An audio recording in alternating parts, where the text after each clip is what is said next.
ఎఫెసీ పత్రిక 4వ అధ్యాయము 11వ వచనం. ఎఫెసియన్స్ 4:11. మనమందరము విశ్వాస విషయంలో దేవుని కుమారుని గూర్చిన జ్ఞాన విషయంలోనూ ఏకత్వం పొంది సంపూర్ణ పురుషుల మగు వరకు, అనగా క్రీస్తునకు కలిగిన సంపూర్ణతకు సమానమైన సంపూర్ణత కలవారు మగు వరకు ఆయన ఎలాగూ నియమించెను. పరిశుద్ధులు సంపూర్ణులగునట్లు క్రీస్తు శరీరము క్షేమాభివృద్ధి చెందుటకును పరిచర్య ధర్మము జరుగుటకును ఆయన కొందరిని ఎలా నియమించాడు? అపోస్తలులుగాను, కొందరిని ప్రవక్తలుగాను, కొందరిని సువార్తికులుగాను, కొందరిని కాపరులుగాను, ఉపదేశకులుగాను దేవుడు ఏం చేశాడు? నియమించాడు.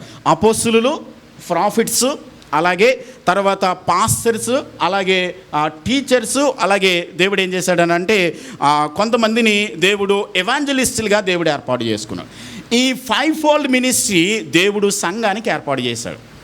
ఇంకొక మాట ఇక్కడే 2వ అధ్యాయము 20వ వచనాన్ని ఒకసారి చదువుదాం. 2వ అధ్యాయము 20వ వచనం. క్రీస్తు యేసే ముఖ్యమైన మూలరాయి అయి ఉండగా అపోస్తలులను ప్రవక్తలు వేసిన పునాది మీద మీరు కట్టబడి ఉన్నారు. అంటే అపోస్తలులు ప్రవక్తలు వేసినటువంటి పునాది మీద ఏం కట్టబడుతుంది? సంఘము కట్టబడుతూ ఉంది. అంటే అపోస్తలులు ప్రవక్తలు ఏం చేశారు? మొట్టమొదటిలో పునాది వేశారు. అపోస్తలులు ప్రవక్తలు, అపోస్తలులు బోధ చేసి ఆ సంఘాన్ని ఏర్పాటు చేశారు. దేని మీద కట్టారు? క్రీస్తు అనేటువంటి మూలరాయి మీద, బండ మీద అపోస్తలులు పునాది వేశారు, ప్రవక్తలు వేశారు. అపోస్తలుడు అని అనడానికి ఈ రోజున అపోస్తలులు ఉన్నారండి? అపోస్తలులు ఉన్నారా? చూద్దాం. బైబిల్లో వాక్యానుసారంగా వాక్యాధారాలు చూద్దాం. మనకి వాక్యమే సమాధానం చెప్పాలి. చూడండి, అపోస్తలుడు ఉండడానికి ఒక ప్రాముఖ్యమైనటువంటి క్వాలిఫికేషన్ చూద్దాం. లూకా సువార్త 6వ అధ్యాయం 13వ వచనం. ఈ రోజున చాలామంది అపోస్తలులను పేరు పెట్టుకుంటున్నారు. అసలు ఈ రోజులు అపోస్తలులు ఉన్నారా లేదో చూద్దాం. వాక్యాన్ని చూద్దాం. 6వ అధ్యాయం 13వ వచనం.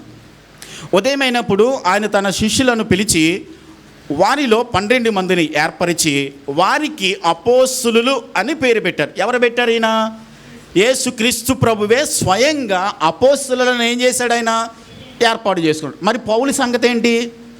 ఇప్పుడు 12 మందిని అపోస్తలులని పేరు పెట్టాడు, ఆయన ఏర్పాటు చేసుకున్నాడు. మరి పౌలు సంగతి ఏంటి? గలతీ పత్రిక 1వ అధ్యాయం 1వ వచనం. గలతీ పత్రిక 1వ అధ్యాయం 1వ వచనం. మరి పౌలు కూడా అపోస్తలుడే అని చెప్పుకున్నాడు కదా, ఆయన ఎలాగ అపోస్తలుడు అయ్యాడు చూద్దాం. గలతీ పత్రిక 1:1. మనుషుల మూలముగానైనను ఏ మనుషుని వలనైనను కాక యేసుక్రీస్తు వలనను ఆయనను మృతులలో నుండి లేపిన తండ్రి అయిన దేవుని వలనను అపోస్తలుడిగా నియమింపబడిన పౌలను నేను. అనేమంటున్నాడు? నన్నెవరో నియమించలేదు, దేవుడే యేసుక్రీస్తే నన్ను తనకు అపోస్తలుడిగా నియమించుకున్నాడు. ఎప్పుడు? దమస్కు పట్టణం దగ్గర దర్శనమిచ్చి ఆయన నన్ను అపోస్తలుడిగా ఉండడానికి యేసు ప్రభువే నన్ను అపోస్తలుడిగా ఎన్నుకున్నాడు. కాబట్టి మొట్టమొదటిగా అపోస్తలునికి ఉండవలసిన మొట్టమొదటి క్వాలిఫికేషన్ అంటే అర్హత ఏంటంటే యేసుక్రీస్తే స్వయంగా ఎన్నుకోవాలి అపోస్తలు అన్నటువంటి. రెండవది చూద్దాం. అపోస్తలుడిగా ఉండడానికి కొన్ని సూచనలు ఉన్నాయి, కొన్ని గుర్తులు ఉన్నాయి. కొరింథీయులకు రాసిన 2వ పత్రిక 12వ అధ్యాయం 12వ వచనం ప్రాముఖ్యంగా సూచక క్రియలను, అద్భుతములను, మహత్కార్యములను చేయుట వలన అపోస్తలుని యొక్క చిహ్నములు పూర్ణమైన ఓరిమితో మీ మధ్యను నిజముగా కనుపరచబడెను.